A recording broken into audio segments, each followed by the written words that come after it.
Welcome back, everybody. Well, you know what time it is that week where you hear everybody talking about New Year's resolutions. The New Year is just 4 days away, and of course, everybody wants to start it off in a good state of mind. Absolutely. So here's Latrese Kabuya. She is a master at creating New Year's goals to help improve your mental health. And Latrese, we know that we should be kind to others always, and in a new year especially, but why should we start by being kind to ourselves? Oh my goodness, I love that question because it's so important. We're always saying be kind to others, but first we have to take care of ourselves, right? And we have to reframe our thoughts because we're so hard on ourselves. We're critical, we're negative within ourselves, and we have to change that. We have to give ourselves grace.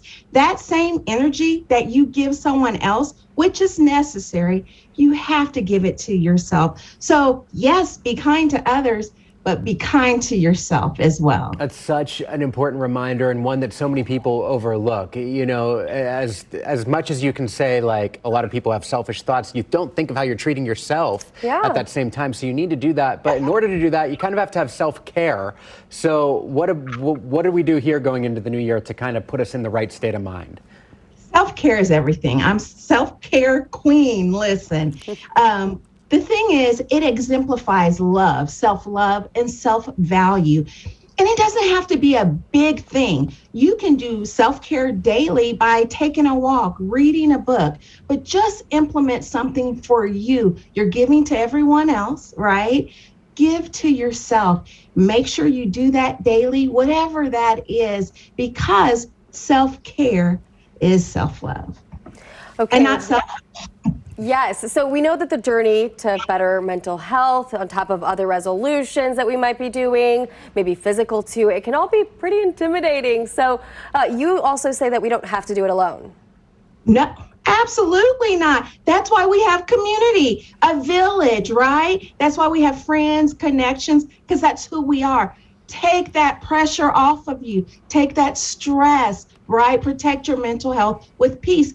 Ask for help. If you need to go to the airport, don't stress out. Just ask a friend. And if that friend says no, it's okay. That's just not the person for you for that moment. You just go to someone else. You don't shut down. You just ask someone else. You don't have to do it alone. Listen, I have 5 girls and I ask my village, can you help? And if someone can't, no problem. I'll go to the next. It's okay. And it keeps my mental health good and I'm at peace. Oh, I love that. Yeah, very important. Everything you mentioned over the past 2 years, I think, has been even heightened in its amount of importance. Self-care, asking others for help, knowing that you aren't in this alone. So great reminders, Latrese. We appreciate it. Happy early New Year to you as well. You guys too. Take care. We will. We'll talk to you later. Bye-bye. All right. So bye. Let's keep talking about resolutions right now. Overall, fewer folks are making resolutions for 2022, it turns out. A new survey from Medifast found just 44% of adults plan to set one of those resolutions. The top one this year, financial health. How about that? Improving health and wellness holistically. And then third, Latrese will like this one, self-care and body positivity. All good reminders and things to focus on here as we head into the new year. All right, so do we have any New Year's resolutions going here in the studio? What are we thinking? So I feel like on one end of the spectrum, I'm just like, you know what, God bless you. You made it through another year. You don't need to make any additional resolutions. It's been so a heck true. of a journey over the last 24 months, right? But on the other hand, I'm like, you know what, I did a lot of stuff at the beginning of the pandemic, right? I got back in shape. I started eating right and working out a little bit more than I was. So maybe I'd like to get back on that train a little bit more. So you fell off eventually. Oh, yes, there was a definite falling off. I'm more with you there. But I think there's different goals you can set in different areas of your life, whether it be physical, whether it be eating better, getting in shape, you know, financial goals and stuff like that.